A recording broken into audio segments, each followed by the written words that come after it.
জগন্নাথ দেব উঠে পড়েছে, দেখতেই পাচ্ছেন। আর ওই যে ছেলে শুয়ে আছে।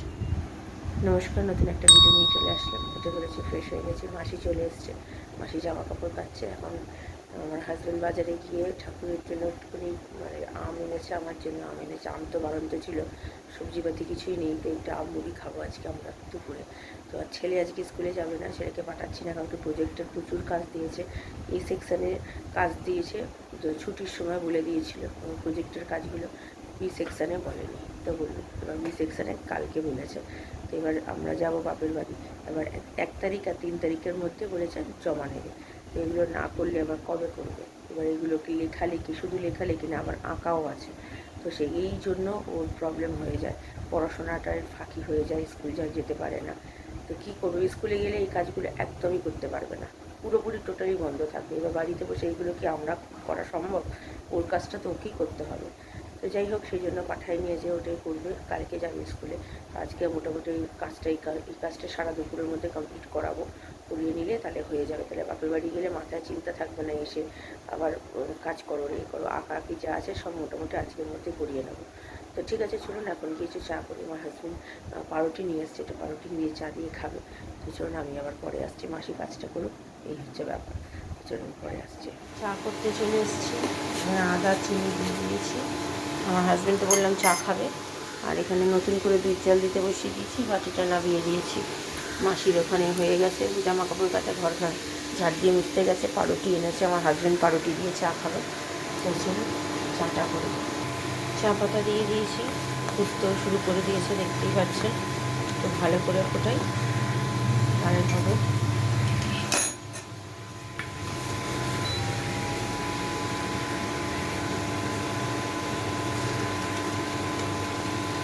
এই যে এটা হচ্ছে আমার হাজব্যান্ডের ব্রেকফাস্ট, আর এটা হচ্ছে আমি খাবো না, আমি এমনি মাখন পাউরুটি খাবো। তো চলুন, আর এখানে দুধটা মোটামুটি হতে শুরু করে দিয়েছে, ফুটতে শুরু করে দিয়েছে। চাটা খাই। এই নিয়ে উঠে পড়েছেন, ফ্রেশ হয়ে আগে দুধ দিয়ে দিয়েছি, এখনও স্নান হয়নি। 10টা বাজে, আমার হাজব্যান্ড গেছে স্নান করতে। হ্যাঁ, স্কুল যাবে তো। আর এই প্রজেক্টের কাজটা তুমি তাহলে কি করে করবে? এই তো কাল বাদে পরশু চলে যাবে, তুমি আর করতে পারবে? তাহলে পড়াগুলো এইদিকে তো হয় না, না? এই জন্য আজকে পাঠাইলাম না, তুমি আগে প্রজেক্টের কাজগুলো করো, কারণ প্রজেক্টের নাম্বার আছে অনেকটা, এগুলো না করলেও নয়। ছুটির সময় দিলে, এই যে এতদিন ছুটি গেল, এই সময় যদি হোয়াটসঅ্যাপে বলে দিতেন তাহলে তোরা করে নিতে পারতিস। হ্যাঁ, ভুলে গেছিলো বললে হবে? স্যারেরা যদি ভুলে যায় তাহলে আর কি বলার আছে? কিছু তো বলার নেই না। আর আমাদের আজকে যদি এই ছুটির সময় এ সেকশনদেরকে বলতে পেরেছেন, বি সেকশনদেরকে বলতে উনি ভুলে গেছেন, এটা কি ধরনের কথা আমি বুঝতে পারলাম না। যাক গিয়ে, আর কিছু করার নেই, যখন পাওনি, এখন যখন পেয়েছো তোমাদের কপালটা খারাপ, তাই আর কি করবে। তো চলো করতে শুরু করো, আগে দুধ বিস্কুট তাড়াতাড়ি করে খেয়ে যাও, স্নান করো। আন্টি আসবে, আন্টির কাছে করে নিয়ে সারা দুপুর বসে আজকে এই কাজটা করবে, ঠিক আছে? আমাকে যেন বলতে না হয়, বলে দিলাম। চলো, হাজব্যান্ডের স্নান হয়ে গেছে, এই যে পুজো করছে, আর এখানে কাঁঠাল নিয়ে এসছে, আজকে অনেক রকম ফল নিয়ে এসছে। 11টা এখনও বাজিনি, ছেলে স্নান হয়ে গেছে। আর এই যে এটা নিয়ে এসছে কালো জাম, একটু অনেক জল জিরা দিয়ে মেখেছে, আম নিয়ে ধুয়ে রেখে দিয়েছিল, আমি তুলে দিলাম। আর ছেলে তো এই যে স্নান হয়ে গেছে, পড়তে বসবে। আর এখনই আমার বাবা মা ফোন করবে। তো এখানে কালকের প্রজেক্টটার অবস্থা দেখুন, যেটা বলেছে সেটা তো কিছুই হয়নি প্রজেক্টে, জাস্ট একটুখানি কিসমিসগুলো একটু ফুলেছে, আর এটা জল কিছুই মানে শুকিয়ে যায়নি, ওরকমই রয়েছে। যাক গিয়ে, এখানে বাবা মার সাথে একটু কথা বলে নিচ্ছে। বাবা মা তো জানে না যে ও স্কুলে যায়নি, সকাল থেকে ফোন হয়নি, যেহেতু এখন ফোন করলো তাই জানতে পারলো। তাই বললো যে প্রজেক্টের কাজ আছে, যায়নি। তাই বলে ঠিক আছে, আর কদিন আছে আমাদের বাপের বাড়ি যেতে, সেটাই জিজ্ঞাসা করছে। আর একদিন তো, প্রত্যেক দিনই ফোন করলে যখনই আমাদের যাওয়ার দিন থাকে আমার ছেলেকে জিজ্ঞাসা করে, মানে এটি ইয়ার্কি করে। তো চলুন, আমার ছেলের আন্টি চলে আসবে, আমারও স্টুডেন্টকে পড়ানোর আছে। সকালে একটু আগে ফোন করলো, পুরনো যে স্টুডেন্ট, তো সে বললো সকালে পড়বে। তো বিকেলে স্টুডেন্টকে ফোন করে দিয়েছে, এখনও কিছু জানায়নি, জানি না পড়তে আসবে। প্রজেক্টের কাজ করতে শুরু করে দিয়েছে, এই যে লেখালেখি করতে। এখন বাজে 1টা, আমার স্নান কমপ্লিট। আর এই যে স্টুডেন্ট এসছে, একেও ঘরে নিয়ে নিলাম, একটু এসি চালিয়েছি, এত গরম লেগে গেছে সেই জন্য। তো কী করছে দেখুন, এই যে ভূমিকা এইসব নিয়ে, জলের বিশুদ্ধকরণ, এইটা হচ্ছে প্রজেক্টের কাজ। তো এটাও করছে, করুক এখন, ততক্ষণ আমিও পড়িয়ে নিই। কিরে, পড়াশোনা ঠিকঠাক হচ্ছে? কর।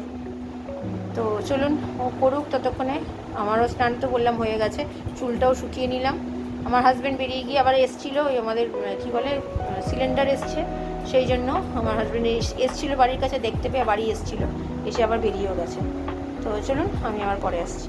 হয়ে গেছে, ছেড়ে দিয়েছি স্টুডেন্টকে, ছেলেরও প্রজেক্টে কাজ করছে।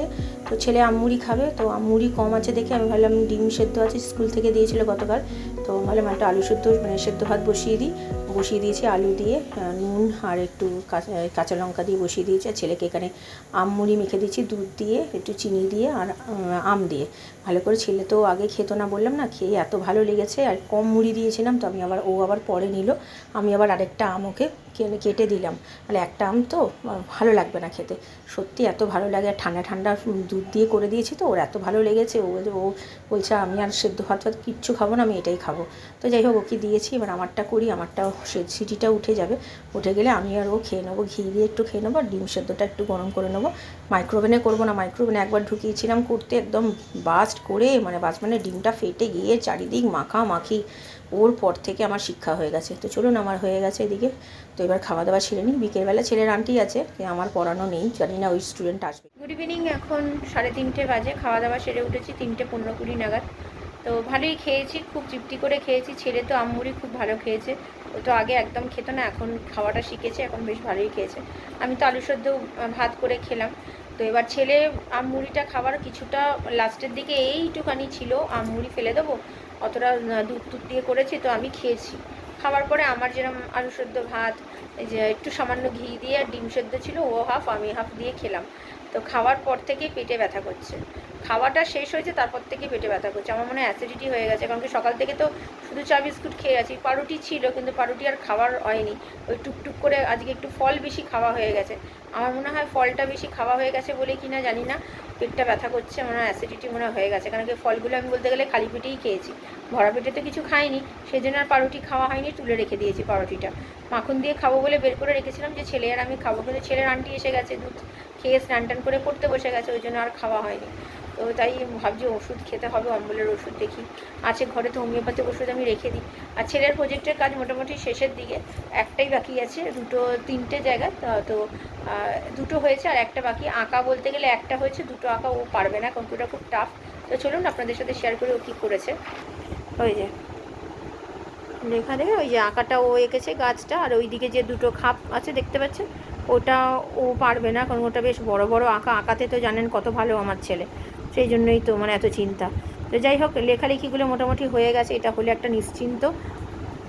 তো এইসব প্রজেক্টের কাজ মানে একা তো ও করতে পারবে না, লেখালেখির ব্যাপারটা ও না হয় করে নেবে, কিন্তু আঁকাতে আমার ছেলে ভীষণ উইক, সেটা তো জানেন। আমি সেই জন্য ভর্তি করবো বলেছিলাম, এই মাসে ভর্তি করার কথা ছিল, আপনাদের সাথে বলেছিলাম যে ভর্তি করবো, শেয়ার করবো ভেবেছিলাম, কিন্তু ভর্তি করতে পারিনি, কারণ কি একদিন করে এই রোববার করবে, মানে এই রোববার ভর্তি হওয়ার কথা ছিল, তো হলো না। পরের রোববার আবার কামাই হবে, তারপরের রোববার দিন আর মানে যাবে কি যাবে না জানি না। তো সেই জন্য বললাম এই মাসটা শেষই হতে চললে যখন, তখন পরের মাস থেকে ভর্তি করবো। তো সেটাই প্ল্যানিং আপাতত। তো ঠিক আছে, চলুন এখন একটু রেস্ট নিই, ওষুধটা খাই, দেখি আমি আবার পরে বিকেলে আসছি। সন্ধে দিতে বসে গেছে, এখন বাজে 6:40, মাসি কাজ করে চলে গেছে, আজকে তাড়াতাড়ি এসছে, 5:35 এসছে। তো তারপর থেকে বলে যাচ্ছি দিতে, সন্ধে দিচ্ছে না। রুটির মাসি এসছে, রুটি করতে এসছে, কটা রুটি করাচ্ছি, অল্প করে রুটি করাচ্ছি। তো ঠিক আছে চলুন, আজকে তো বিকেলে ওই নতুন যে স্টুডেন্টটা সে আসেনি, ফোন করেছিল আসবে না আজকে, কালকে আসবে, কালকে আমি সকালেই পড়াবো, যেহেতু বিকেলবেলা ওরা পড়বে না, যে আসেনি সেই স্টুডেন্টই বলেছিল। তো যাক, ঠিক আছে চলুন, এখন আমি বসি, ছেলের আন্টি আসবে, আমি পরে আসছি। গুড ইভিনিং, এখন বাজে 1:45। তো আমার ছেলের আন্টি এখনও আসেনি, আমার তো পড়ানো বললাম আজকে সকালেই পড়িয়ে দিয়েছি, আর যেটা আরেকজন আসার কথা ছিল ফোন করে বললো আসবে না আজকে, কালকে সকালে পড়াবো, কালকে আসবে। তো কালকের পর আবার সেই পরের মঙ্গলবার পড়াবো, কারণ কি আমি তো থাকছি না, বাপের বাড়ি যাচ্ছে, আমার হাজব্যান্ড তো এখানেই থাকবে, যাওয়া আসা করবে, রাত্রিবেলাটা শুধু মানে আমাদের ওখানে থাকবে, আর এখানে সকালবেলায় চলে আসবে, যেমন কাজবাজ হয় সেরকম, মাসি যেমন কাজ করে সেরকম কাজ করবে। শুধু রুটির মাসিকে বারণ করে দেবো, রুটির কটা দিন হবে না, যেহেতু আমরা থাকছি না, রুটি কে খাবে, বাপের বাড়িতেই তো খাওয়া দাওয়া করবো। তো অনেক দিন পর, তাও 3 মাস মতো পর যাচ্ছি, 2-3 মাস হয়ে গেছে, তারপরে যাচ্ছি। জামাষষ্ঠীটা এখানেই করতাম, তো কিন্তু আমার বাবা বললে যে না, সবসময় তোদের ওখানে পড়াটা ভালো লাগে না, আমাদের এখানে আয়, তোরও একটু তাহলে চেঞ্জ হবে, ঘোরা হবে। কেন বলুন তো, আমার এখানে যদি হয় তাহলে আমার এখানে সব রকম সবই বজায় থাকে, কারণ আমি ছুটি পাই না, মানে আমার পড়ানো থাকে, ছেলের পড়া থাকে, ওখানে গেলে তবু একটু ছুটি পাই আমি, সারা সপ্তাহ সারা মাসই তো কাজবাজ করি, সেই জন্য আমার মা বলে তাহলে এখানে এসেই পড়, এই হচ্ছে ব্যাপার। তো ঠিক আছে চলুন, জামা কাপড়টা ভেজে যাবো একটু পরে, আমি আবার পরে আসছি রাত্রিরে। রাত্রিরের খাবার মানে মাটন নিয়ে এসছে আমার হাজব্যান্ড। এটা আমার হাজব্যান্ডের, এটা আমার হাজব্যান্ডের, আর এটা আমার ছেলের।